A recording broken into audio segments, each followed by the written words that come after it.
Would you mind just for a second if everybody would just stand up and kind of shake it out a little bit? It's been about 30 minutes. You know, might say hello to the person next to you, shake their hand, you know.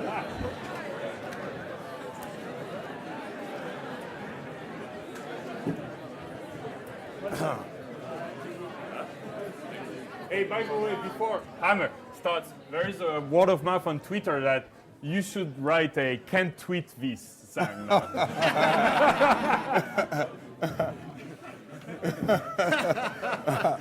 All right. Thanks for having us here this morning. I always consider it an equal exchange to interact with fervent minds. So with minds that are fertile ground, entrepreneurs. I've been an entrepreneur, I shouldn't frame it like this, but I will, before you were born. I've been an entrepreneur. My first job was when I was 8 years old. And I started with the Oakland A's when I was 9 years old.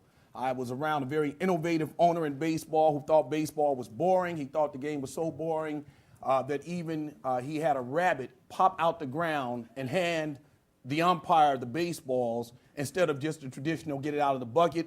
He thought that he was so stubborn as an owner that it would be good that a mule would be his mascot, and he brought the mule into the hotel during baseball league meetings. He took the game of baseball from traditional uniforms to colored uniforms. He innovated the designated hitter. He hired track stars for the playoffs and the World Series, go right over to Cal Berkeley and take a track star and pay him $100,000 just so in case we made the World Series and we need to steal second base, he didn't even have to know how to play baseball, just steal second base. So I've been around innovators and innovation all my life. I'm very a serial entrepreneur, and I understand the mindset of an entrepreneur. And so I'll try to make this as valuable as I can from that standpoint, and also from the standpoint of social media, and in particular, social media optimization versus search engine optimization. Just real quick, over the surface in 30,000-foot view. Earlier, I put up "See Her Face," which was. It's like, what is that, right? Because of social media, it is so much easier, the bar of entry, and this is strictly for entrepreneurs and thinking of starting businesses, the old model of having to raise X amount of dollars of angel capital and then, get ready for your VC round. Before you even get there today, you can use all of these social media tools to see if you really have something, right? And insert yourself into the conversation. So why did I choose this? I have a song on a project that I'm working on, and it's called "See Her Face." When I finished the song, I said, whoa, see her face. Okay, I made a big dance party record that was optimized for an audience that may also love fashion. So rather than waiting until after the song has received a certain amount of gross impressions and other media around it, I decided to create the media myself and insert myself into the fashion world without spending a dollar. And why not shoot for the top since other people now pay for the content? In other words, for me to source the content that I needed for my launch into the fashion world, all I had to do was go to YouTube. It didn't take long. I didn't have to go out and shoot the video. I didn't have to cut the deal with the models. I didn't have to do any of that. At the same time, I'm making it aware to D&G, Versace. If we go down the page, you'll see Prada, that I'm going to make available not only the events, the songs, and the social media campaign for these brands, but I'm going to create a destination that they can go to around an actual brand, see her face, because obviously, although it's superficial, models start with the outer appearance, and then, well, I guess in models we don't never get into necessarily the depth, but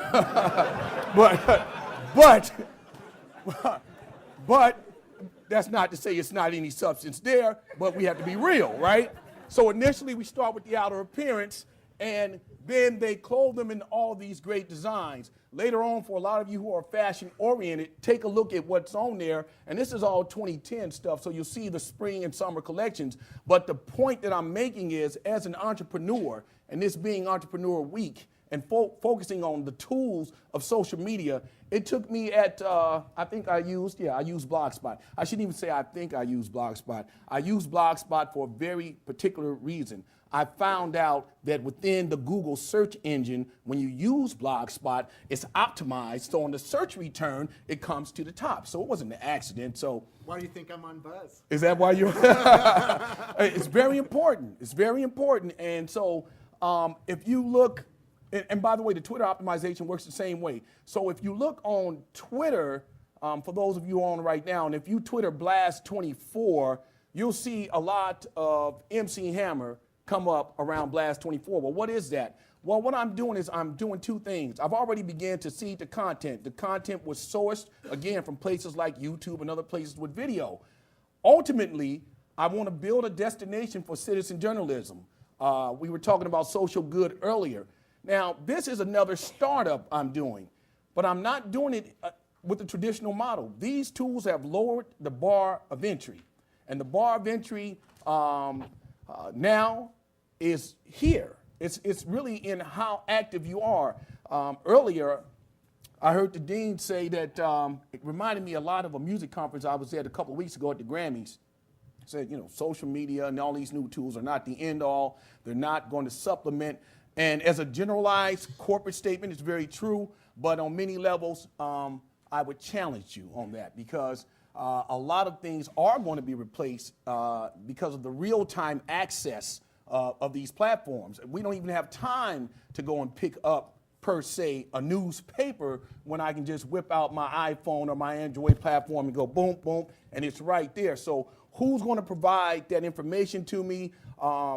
Recommendation is going to go further beyond the traditional, here's the paper and here's the headlines. I want to know what you're reading, which is why trending topics are so popular, follow lists, and so forth. So what I'm encouraging all you entrepreneurs in the room, and I'm like Lloyd earlier, when only half the room raise their hand on entrepreneurship, I'm always taken aback, because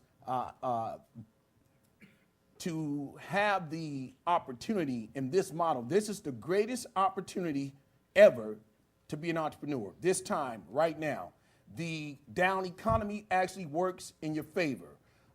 Whenever a company like Intel, I was at the Intel CEO 600, I did the keynote for them 2 years ago, but this year I was there. One of the things that they do as a company during a down market is they double up on all of their investments, on all of their bets. They double down in a down market. So in a down market, there's a great opportunity. One of the things that I love doing, I said this earlier, I'm going to extend the conversation. I like working with great companies, and I like working with distressed companies. The distressed companies who need social media to tell their story, to regain ground, and to communicate their message, there's a great opportunity in that, because as you can see from the FCC across the board, there's always a problem. There's always lawsuits. There's always challenges, and the other side of the story needs to be told. So there's three sides, right? Your side, their side, and the truth. Well, if you are actually telling the story yourself, the transparency is what you spoke of earlier. The transparency, it distinguishes the initial effect of breaking news. So I'll take David Letterman instead of Tiger Woods, because I know Tiger better. David, it's real simple. It's not that complicated. Tiger is a friend. Tiger is a friend, and David is somebody I might turn up on once every 5 or 6 or 7 or 8 years. So, with that being said, David Letterman used the principles of social media to deal with his story. How many remember? He went out front and broke the story the night before, to the extent that his audience didn't even think it was serious. They laughed. Yeah. They actually laughed. He said, you know, I've been a couple things that You know, kind of, a few of the women around here, they say they're going to extort me because they know what I've been doing, and I just want to say that however he framed it, he told a story. Well, what did he do? Well, CNN can no longer now say breaking news. David told a story last night. So what he did was get ahead of the story using the principles of social media. That's a very social media oriented principle. So if you utilize these tools and you entrepreneurs think about creating businesses around companies who need to tell stories, who need a third voice to tell the story outside of themselves, that is a huge market. It is the equivalent of being without being, right? It's the equivalent of being a lawyer. Lawyers, you don't necessarily get a lawyer because he's some expert. They admit it themselves. You know what they say? I'm practicing law. They're practicing. Some of this is going. You're going to win some. You're going to lose some. So, but it happens every day. But if you can start to shape the story from your perspective, from the corporate perspective, tell the story. He mentioned Comcast earlier. Comcast, when they humanized themselves with social media, it's not that all of a sudden they became a perfect company, but what it did do was give you a voice, ear to hear your problem. Nothing worse than I'm trying to get this Mayweather fight and I can't get it, and all I'm getting is this voice thing over and over. That really upsets me. But if I can tweet out and say, listen, man, now you guys knew this fight was coming 4 months ago. What do you mean you can't handle all the calls? But isn't that how the company makes the money? Can you explain to me why my block cannot get through? Well, we didn't. Okay, you didn't plan on it, but what's the resolution? I'm in the conflict resolution. How can you solve it? His shirt says smart is the new gangster. I'm with that. Smart, that's what his shirt says. Smart is the new gangster. Well, if smart is the new gangster, I need a gangster at Comcast right now to tell me how we're going to solve this problem. Social media is not to be taken lightly. Don't let it be taken lightly. Don't be guilty of this great opportunity as entrepreneurs. Right now, the gold strike earlier of the 1800s is back again, and you can either get left behind by missing the mark. You think Pepsi shifted $20 million over to social media just for the fun of it? Is that a nice number, 20 million? Did that get anybody's attention, or did you continue with the current project you were working on? See, as an entrepreneur, being able to shift, to adapt to the marketplace is very important, no matter how much you loved your little idea. Sometimes you got to push that idea aside and say, it looks like here is the sweet spot. So I know that the fashion companies are struggling because why? The economy is down, you're not spending as much money. Good, hammer time. Very good. Very good. That's when I hear in the third person, hammer time. I do.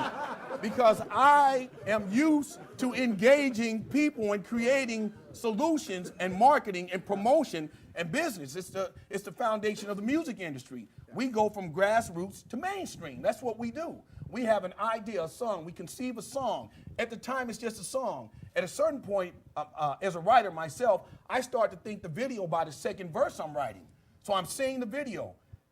In Madison Avenue, that would be the commercial. So I see the commercial, the trailer. Now I'm starting to see, well, what are they going to wear doing? All these things I conceived initially. So to apply that to social media, which my research for what I called the holy grail of the internet at the time in 1995, 96, that led me over, I said this before, to Apple, and I met a 14-year-old kid who was writing the code for QuickTime who said he was going to solve my problem back in about 96, that was. It was because I had a huge problem. There were 2 outlets for my art, and I didn't like that. 2 outlets. That meant that 10 people could sit in a room and decide if my art is worthy for you to even view it. That is a barbaric thought. It was barbaric back then. It certainly is. And it was even and is even more barbaric today. You don't even think. The first thing you want to do is post your video in the bathroom on YouTube to see if you can get 1 million views. We got people doing all kind of things. They jump off the building with no parachute and land on their back for views. Right? They're trying to get the most views. Well, here we have taken time to craft a product, market, mix, get it on the radio, and then you go and you present it to this one guy, and his wife might have told him no last night, and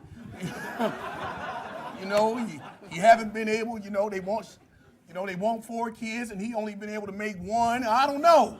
He's mad today, and I come in with my happy video and thinking about some dancing. Yeah, I don't like it. You should have put this in. Hold it. Who made you judge and jury? Are you telling me that if you don't like it, I can't show it to the world? Well, we got to fix this. So that is one of the reasons why I started searching for companies that would become later on YouTube. It's on YouTube. When I was there, when they had about 4 computers, but they were about the 4th or 5th company that I had went to over the years since '96 or '97, trying to find who would solve the 3 big problems. What were those 3 big challenges? 1, compression technology. 2, broadband pipes. And last but not least, and the most costly, it was the last mile solution. Who would pay to get the fiber from the curb to the household? Well, in searching that information and trying to find that out, it led me to places like YouTube down the road. So because I was thinking of what I would be able to do and how I would monetize my content once I had control of it and had distribution and able to market, I was able to make some good strategic partnerships, networking, and friends in the Valley as a result of that going forward. So what I'm saying in a nutshell to all you entrepreneurs, because I curtailed this for Entrepreneur Week, I'm saying that whatever it is that you're working on right now, use the tools of social media to keep your costs down, to do testing, to grab the analytics behind it and see what the people are saying. Don't be afraid to curtail your ideal. I called it a little idea. Okay, I'm sorry. It's a big idea. But whatever it is, little or big, if you're passionate about it, don't be afraid to utilize these tools to move it forward. Outside of this project, I have another project called Hidden Knowledge. If knowledge is hidden to them that are lost, which I deal with, again, social issues. I said earlier, but social good is also a business. And there are a lot of businesses that participate in social good. And finally, again, I said that Blast 24, another startup that I'm working on, I'm utilizing the tools of social media to optimize. With that, I'll end and we can go back to step 1 for questions. And here's something very important that I'll say to you in ending. I meet a lot of people, you would consider very important people. I have an opportunity to exchange ideas with very important people who are very creative, whether it be the founders of Google, Twitter, YouTube, Nancy Pelosi last week, people who... Tiger Woods. Tiger Woods. I'm never swayed. Again, I've been around, I'll just say this since we said Tiger Woods. I've been around fame, fortune, people of means since 1971. So just believe me when I tell you that I, as an individual, I'm still as proud of Tiger and what he's able to do in his profession as I was yesterday. If the cover is pulled off of every man, we'll leave the women out of it. If the cover is pulled out off of every man and every man's personal life is exposed, what would you think of him? What would you think of your own life if all of your quote unquote personal things are uncovered? So just saying that with Tiger Woods, I wish Tiger Woods the best on his road to recovery and that he continues to be a great athlete. And I'll end it right there.